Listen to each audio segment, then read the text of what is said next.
Any excuse to go back to Empire at War, am I right? I've been craving some of Petroglyph's masterpiece recently, so I figured why not make a video on some of the best mods available for the game right now. For you future folk, that's February 2021. I recently covered a bit of Red Alert 3's mod scene, and that video went down quite well and it was a blast to make, so I think this formula may be one I revisit going forward. Not only is it just an exciting premise modding a game you already love, but it's also a great excuse for me to make videos on games I've already covered as to not strain my pea-brain by actually playing titles I've never experienced before. If you are curious, these games come to mind as examples I could revisit down the line. As always, links in the description for all the mods I'll be looking at today. All easily installable through the Steam Workshop, thank you very much. And look, obviously I can't cover every mod available, so I'm sure there will be some quality examples that will slip under my radar. Maybe a part 2 of this video can catch those ones. Hit me up in the comments for your favourites. Lastly, please note I have implemented a 1 mod per setting rule to keep this video in check. Okay, let's get into it, and going in chronological Star Wars lore order, we shall start with Republic at War, my Clone Wars era mod of choice for this list. And, spoiler alert, I love it. This mod takes the core game and basically just picks it up and throws it into the Clone Wars setting. There are 2 factions, with those obviously being the Republic and the Confederacy, and the creators describe it as being mainly influenced by the prequel films as well as the Clone Wars TV series. Unlike other mods on this list, Republic at War doesn't really add any new mechanics or big visual changes.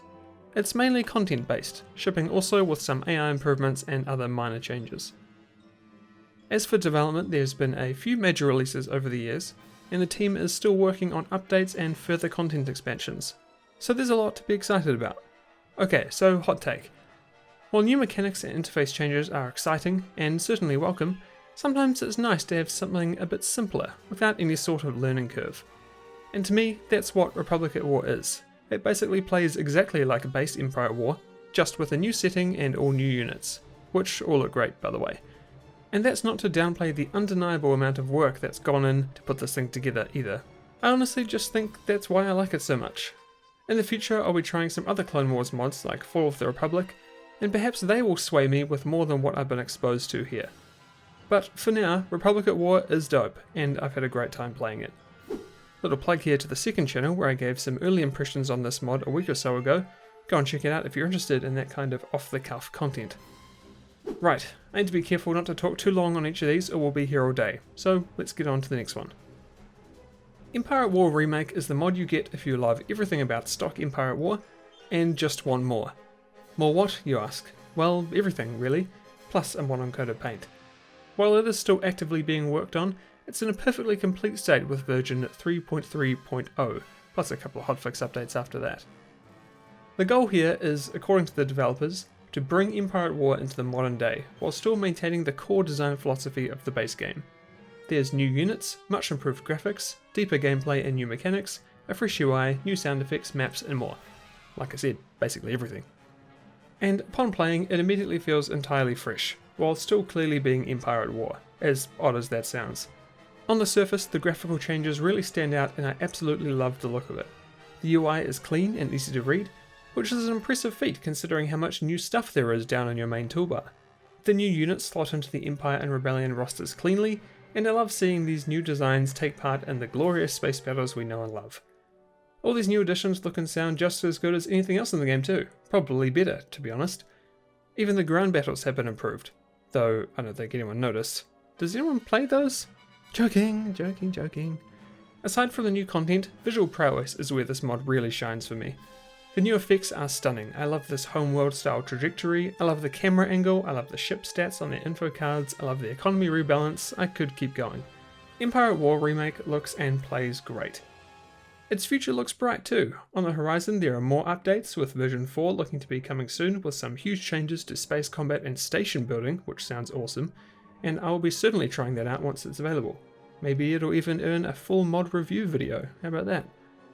Anyways, go check it out if you haven't already, it's easily one of my favourites. Wow, this mod is good. Rise of the Mandalorians is not quite a total conversion mod, but neither is it just an update on stock Empire at War. Instead, it sits somewhere in between, is more of a remake of Forces of Corruption with a hearty dose of new stuff to go along with it. primarily the titular Mandalorian faction who replaced the Zade Consortium. Set after Return of the Jedi and the Fall of the Empire, this mod sees basically every aspect of the base game remade: units, visuals, sound effects, maps, mechanics, etc. The star of the show is the new faction, however. The Zade Consortium has received a top-to-bottom rework and become the Mandalorians, who coincidentally do share some units and have a few similar designs. Regardless, their lineup looks and plays great, and it's still quite the change from Zade and his goons. The updates to the now New Republic and Imperial Remnant don't go unnoticed either. I love what the creators have done here, and despite still being based off the factions from the base game, enough changes have been made to where it's still exciting to play them and experience what's on offer. Something about Rise of the Mandalorians that's really floored me are the visuals. Some of these effects are truly astounding for Empire at War. I don't think there's any mod that has done exploding ships this well. The new UI is great too, and everything is just so well polished. It looks astonishing and it plays great. It's downright impressive. As for continuing development, well, there's not much to say. Rise of the Mandalorians is for all intents and purposes complete. The creator is still working on bug fixes and whatnot, but otherwise it's a job well done on a passion project that has been in the works for years now. And what a job it is. It's no surprise that Thrawn's Revenge is often cited as the mod to get for Empire at War. No mod list would be complete without it. Witnessing the number of new features it brings and the quality of said features, you can easily see why. Plus, it's been around for a while, so there's been a lot of time for the developers to fine-tune the project and listen to player feedback. Like Rise of the Mandalorians, Thrawn's Revenge is also set after the fall of the Empire. However, it chooses to primarily focus on the many warring factions vying for power in the aftermath, like the fledgling New Republic, the Imperial Remnant, the Empire of the Hand, and more. And while the new factions are certainly a headlining feature, they aren't the only thing that sets Thrawn's Revenge apart. Also new are a bunch of new era-based galactic conquest scenarios that offer a more motivating and unique take on the already established formula. There are sweeping mechanical changes too, like a complete gutting and subsequent rework of the combat and weapon system, and an era rather than technological based progression system. Along with the requisite graphical, audio and UI improvements, there are of course a bunch of smaller mechanical and content additions and changes too, and there's frankly too many for me to cover right now. Presentation wise, I don't think Thrawn's Revenge is quite as strong as some of its counterparts. It looks good for sure, and it's clearly an upgrade on the base game, but it's not astounding me like Empire at War Remake did. And the effects in particular could definitely use some more work. They come off somewhat aged and a bit lackluster right now. Regardless, content is king in Thrawn's Revenge, and on that strength it confidently rides into the hallowed halls of Empire at War mod royalty. In what is likely the best third-party universe mod for Empire at War, Stargate, Empire at War, Pegasus Chronicles is a complete conversion that brings the Tauri, Goa'uld, and Wraith into the fray with completely reworked tech trees and unit rosters. The mod is still currently being developed, but irrespective of that, it comes off as very polished and in great shape. There are still some headlining features to be finished, such as ground battles and galactic conquest. However, the former has been in open beta for a while now, and the latter is apparently not far off. But as with any Empire at War mod, the meat and potatoes here are the space battles, which look and play so well. Each faction is fully fleshed out with their own strengths and weaknesses and have their own units and research roster completely filled to the brim with recognisable ships and characters from the Stargate TV shows. In this case, that's SG-1 and Atlantis. And let me tell you, watching them all fight it out under your command is basically a Stargate nerd's dream come true. Stargate is one of my favourite sci-fi franchises, up there with things like Mass Effect and Battlestar Galactica. So having there be such a complete mod available for Empire at War really does put a smile on my face. Personally, I've been playing this basically since the first Space Skirmish build was released back in 2012, and seeing it still be developed and worked on to the state it's in now is really satisfying to see, and I'm really stoked to be able to recommend it to you all. Look, I could not make an Empire at War mod list and not include the Mass Effect one. It's my favourite franchise ever, and even though this mod is far from finished, I just had to spend some time with it. Yes, I know, it's not polished at all. The version numbers are different, this intro has a big old Fraps logo on it, there's spelling and grammatical errors absolutely everywhere, this is just plain rude, and who really knows if it's still being worked on. But come on, it's Mass Effect.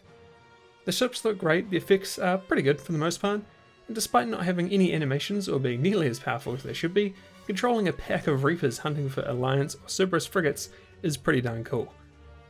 Look, honestly, if you're looking for a Mass Effect space RTS, then the Homeworld or Sins of a Solar Empire mods are probably better bets than this. But as you all know, there is just something special about Empire at War's core and engine that is just unlike anything else, and pairing it with Mass Effect still results in a combination that produces at least a couple of hours of fun. Battlestar Galactica War of the Colonies is excellent. The third and final total conversion mod on this list, War of the Colonies does for BSG what Pegasus Chronicles does for Stargate. Take the ships, units and characters from the 2004 show, add a few more to fill out the human and Cylon rosters, and boom. You've got yourself something special on your hands. Now, War of the Colonies doesn't quite reach the well-polished heights of the Pegasus Chronicles. Land battles are only sort of there. It's a bit buggy, performance can at times be sluggish thanks to the sheer amount of particles on screen. A lot of ships you'd expect to have hardpoints just don't, and presentation-wise it isn't really as impressive as many of the other mods we've looked at today. But despite all that, like I said before, it's excellent, and that's because of how authentic everything is to the source material. FTL jumps look and sound awesome, and true to the lore, there are no shields to be found here. Same goes for lasers and whatnot. You've got your Viper cannons, base star missiles, and base star turrets, plus the odd nuke here and there. It all mixes into a cacophony of visceral space combat that delivers on something more traditional science fantasy mods just can't. And look, sure, if you want a truly authentic Battlestar simulator, play Deadlock. But for everyone else, War of the Colonies is sure to satisfy your cravings. And if it can't, then play Diaspora, or the Sins mod, or the one for Nexus Jupiter Incident, or Homeworld, or X3, or... okay, I'm done. Right, there we go. Hopefully I didn't miss your favourite.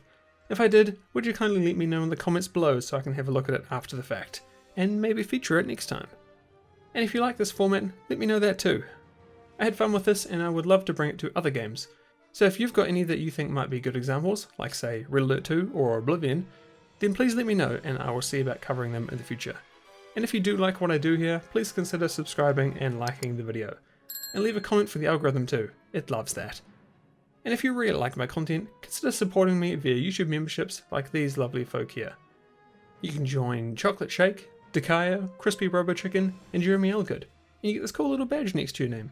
And I truly appreciate it, so thank you.